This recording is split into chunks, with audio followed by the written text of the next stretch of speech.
The Extraordinary Adventures of Arsene Lupin, Gentleman-Burglar, by Maurice Leblanc.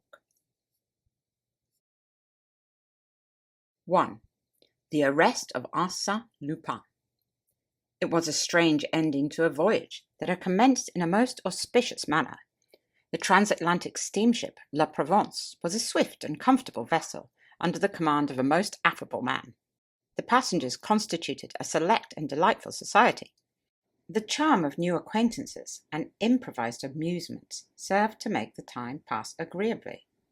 We enjoyed the pleasant sensation of being separated from the world, living, as it were, upon an unknown island, and consequently obliged to be sociable with each other. Have you ever stopped to consider how much originality and spontaneity emanate from these various individuals who, on the preceding evening, did not even know each other, and who are now, for several days, condemned to lead a life of extreme intimacy, jointly defying the anger of the ocean, the terrible onslaught of the waves, the violence of the tempest, and the agonizing monotony of the calm and sleepy water? Such a life becomes a sort of tragic existence, with its storms and its grandeurs, its monotony and its diversity, and that is why, perhaps, we embark upon that short voyage with mingled feelings of pleasure and fear. But during the past few years, a new sensation had been added to the life of the transatlantic traveller. The little floating island is now attached to the world from which it was once quite free. A bond united them, even in the very heart of the watery wastes of the Atlantic. That bond is the wireless telegraph, by means of which we receive news in the most mysterious manner. We know full well that the message is not transported by the medium of a hollow wire. No, the mystery is even more inexplicable, more romantic, and we must have recourse to the wings of the air in order to explain this new miracle. During the first day of the voyage, we felt that we were being followed, escorted, preceded even, by that distant voice, which, from time to time, whispered to one of us a few words from the receding world. 2 friends spoke to me. 10, 20 others sent gay or sombre words of parting to other passengers. On the second day, at a distance of 500 miles from the French coast, in the midst of a violent storm, we received the following message by means of the wireless telegraph. Arsene Lupin is on your vessel, first cabin, blonde hair, wound right forearm, travelling alone under of R. At that moment, a terrible flash of lightning rent the stormy skies. The electric waves were interrupted. The remainder of the dispatch never reached us. Of the name under which Arsene Lupin was concealing himself, we knew only the initial. If the news had been of some other character, I have no doubt that the secret would have been carefully guarded by the telegraphic operator, as well as by the officers of the vessel. But it was one of those events calculated to escape from the most rigorous discretion. The same day, no one knew how, the incident became a matter of current gossip, and every passenger was aware that the famous Arsene Lupin was hiding in our midst. Arsene Lupin in our midst? The irresponsible burglar whose exploits have been narrated in all the newspapers during the past few months. The mysterious individual with whom Ganimard, our shrewdest detective, had been engaged in an implacable conflict amidst interesting and picturesque surroundings. Arsene Lupin, the eccentric gentleman who operates only in the chateau and salon, and who one night entered the residence of Baron Schaumann, but emerged empty-handed, leaving, however, his card on which he had scribbled these words: Arsene Lupin, Gentleman-Burglar, will return when the furniture is genuine. Arsene Lupin, the man of 1,000 disguises, in turn a chauffeur, detective, bookmaker, Russian physician, Spanish bullfighter, commercial traveller, robust youth, or decrepit old man. Then consider this startling situation. Arsene Lupin was wandering about within the limited bounds of a transatlantic steamer, in that very small corner of the world, in that dining saloon, in that smoking room, in that music room. Arsene Lupin was, perhaps, this gentleman or that one, my neighbour at the table, the sharer of my stateroom. And this condition of affairs will last for 5 days, exclaimed Miss Nelly Underdown next morning. It is unbearable. I hope he will be arrested. Then, addressing me, she added, And you, Monsieur d'André, you are on intimate terms with the captain. Surely you know something. I should have been delighted had I possessed any information that would interest Miss Nelly. She was one of those magnificent creatures who inevitably attract attention in every assembly. Wealth and beauty form an irresistible combination, and Nelly possessed both. Educated in Paris under the care of a French mother, she was now going to visit her father, the millionaire Underdown of Chicago. She was accompanied by one of her friends, Lady Gerland. At first I had decided to open a flirtation with her, but in the rapidly growing intimacy of the voyage I was soon impressed by her charming manner, and my feelings became too deep and reverential for a mere flirtation. Moreover, she accepted my attentions with a certain degree of favour. She condescended to laugh at my witticisms and display an interest in my stories. Yet I felt that I had a rival in the person of a young man with quiet and refined taste, and it struck me at times that she preferred his taciturn humour to my Parisian frivolity. He formed one in the circle of admirers that surrounded Miss Nelly at the time she addressed to me the foregoing question. We were all comfortably seated in our deck chairs. The storm of the preceding evening had cleared the sky. The weather was now delightful. "I have no definite knowledge, mademoiselle," I replied, "but cannot we, ourselves, investigate the mystery quite as well as the detective Ganimard, the personal enemy of Arsene Lupin?" Oh, you are progressing very fast, monsieur." "Not at all, mademoiselle. In the first place, let me ask, do you find the problem a complicated one?" "Very complicated." "Have you forgotten the key we hold for the solution to the problem?" "What key?" "In the first place, Lupin calls himself Monsieur R." "Rather vague information," she replied. "Secondly, he is travelling alone." "Does that help you?" she asked. "Thirdly, he is blonde." "Well?" "Then we have only to peruse the passenger list and proceed by process of elimination." I had that list in my pocket. I took it out and glanced through it. Then I remarked, "I find that there are only 13 men on the passenger list whose names begin with the letter R." "Only 13?" "Yes, in the first cabin. And of those 13, I find that 9 of them are accompanied by women, children, or servants. That leaves only 4 who are travelling alone. First, the Marquis de Ravedal." "Secretary to the American ambassador," interrupted Miss Nelly. "I know him." "Major Rawson," I continued. "He is my uncle," someone said. "Monsieur Revolta." "Here!" exclaimed an Italian, whose face was concealed beneath a heavy black beard. Miss Nelly burst into laughter and exclaimed, "That gentleman can scarcely be called a blonde." "Very well, then," I said. "We are forced to the conclusion that the guilty party is the last one on the list." "What is his name?" "Monsieur Rosen."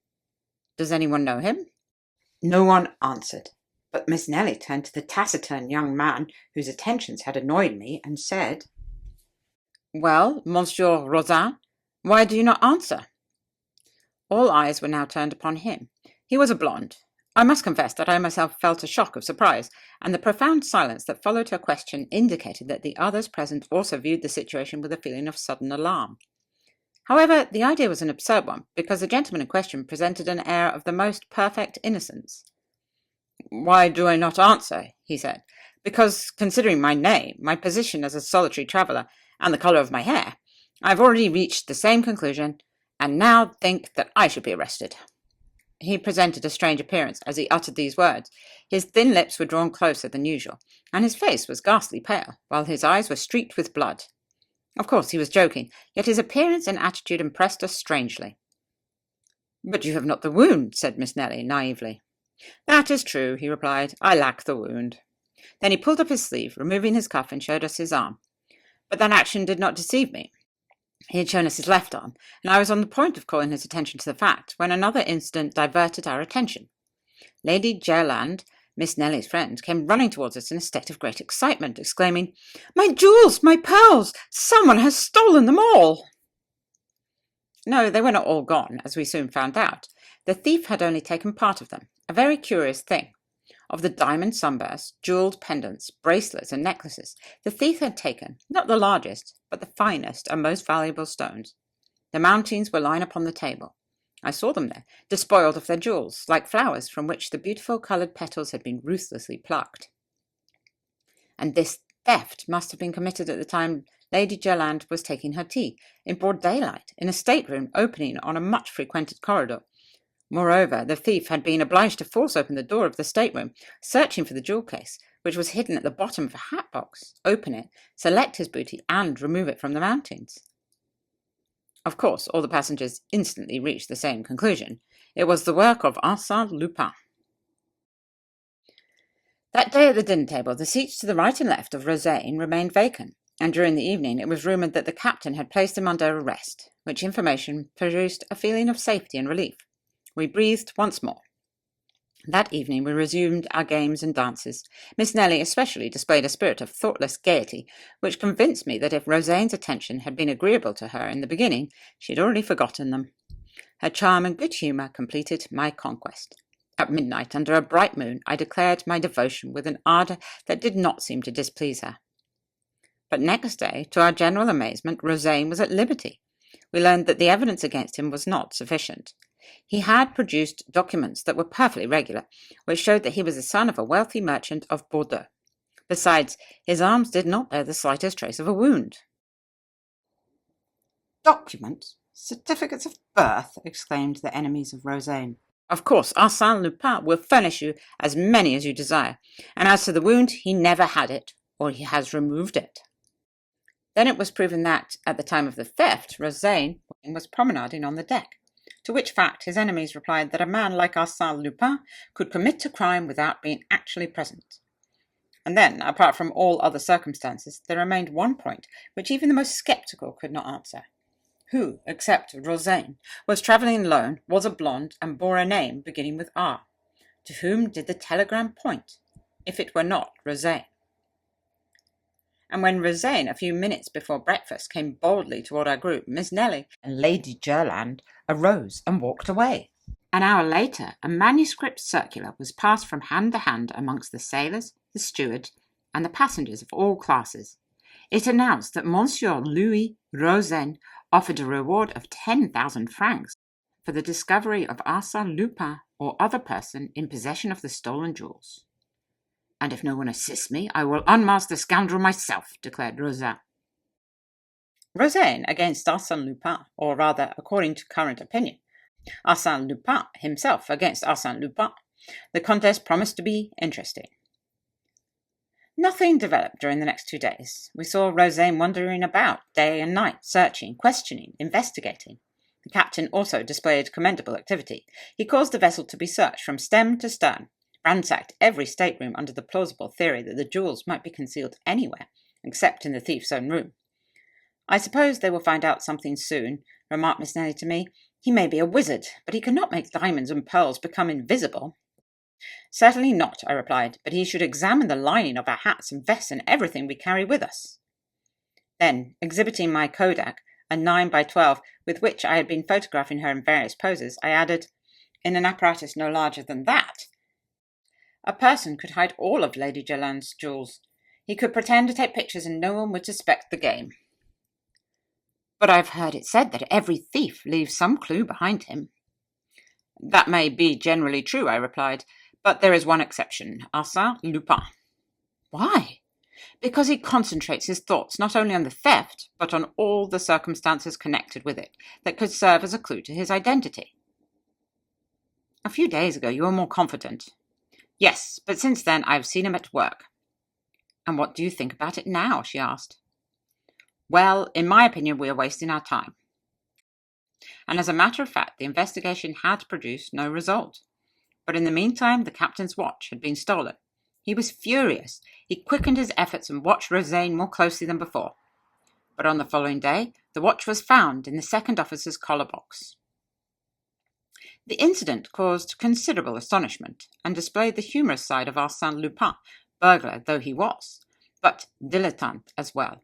He combined business with pleasure. He reminded us of the author who almost died in a fit of laughter provoked by his own play. Certainly he was an artist in his particular line of work, and whenever I saw Rosane, gloomy and reserved, and thought of the double role that he was playing, I accorded him a certain measure of admiration. On the following evening, the officer on deck duty heard groans emanating from the darkest corner of the ship. He approached and found a man lying there, his head enveloped in a thick grey scarf and his hands tied together with a heavy cord. It was Rosane. He had been assaulted, thrown down, and robbed. A card pinned to his coat bore these words: "Arsène Lupin accepts with pleasure the 10,000 francs offered by Monsieur Rosane." As a matter of fact, the stolen pocketbook contained 20,000 francs.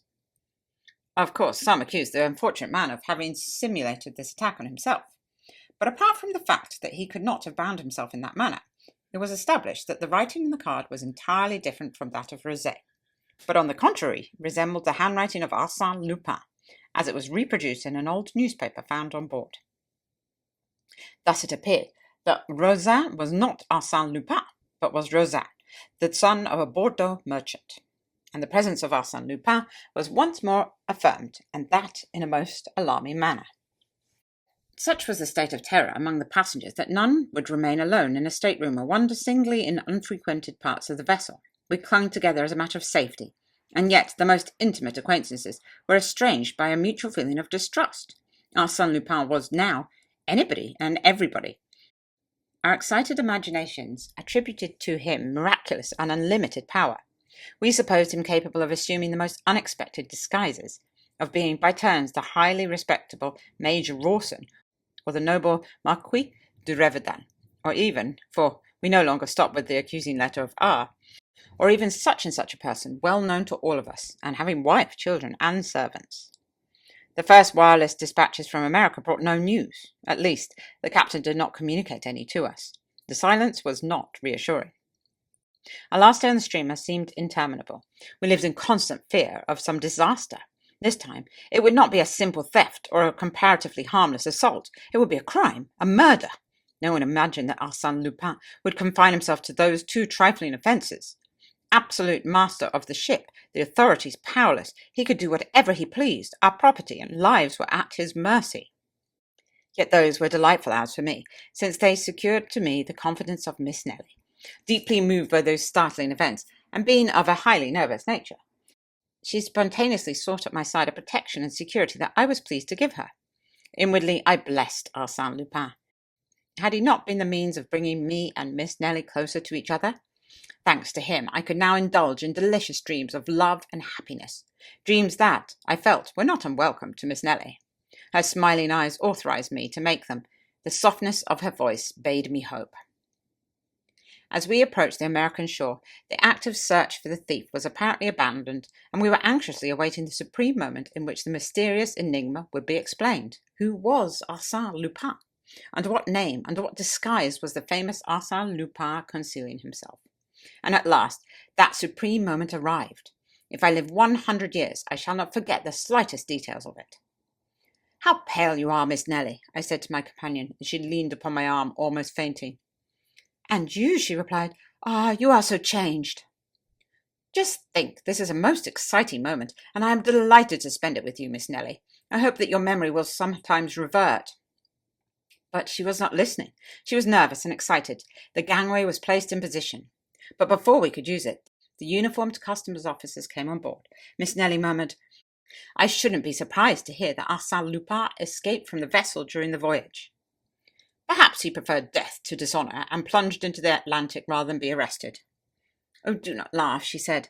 Suddenly I started, and in answer to her question I said, "Do you see that little old man standing at the bottom of the gangway?" "With an umbrella and an olive green coat?" "It is Ganimard." "Ganimard?" "Yes, the celebrated detective who was sworn to capture Arsène Lupin. I can understand now why we did not receive any news from this side of the Atlantic. Ganimard was here, and he always keeps his business secret." "Then you think he will arrest Arsène Lupin?"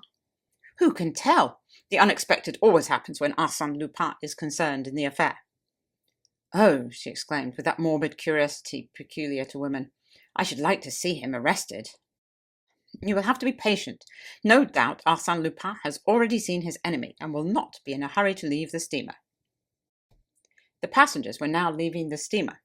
Leaning on his umbrella with an air of careless indifference, Ganimard appeared to be paying no attention to the crowd that was hurrying down the gangway. The Marquis de Raverdan, Major Rawson, the Italian Rivolta, and many others had already left the vessel before Rosaine appeared. Poor Rosaine! "Perhaps it is he after all," said Miss Nelly to me. "What do you think?" "I think it would be very interesting to have Ganimard and Rosaine in the same picture. You take the camera. I am loaded down." I gave her the camera, but too late for her to use it. Rosaine was already passing the detective. An American officer standing behind Ganimard leaned forward and whispered in his ear. The French detective shrugged his shoulders, and Rosaine passed on. Then, my God, who was Arsène Lupin? "Yes," said Miss Nelly aloud, "who can it be?"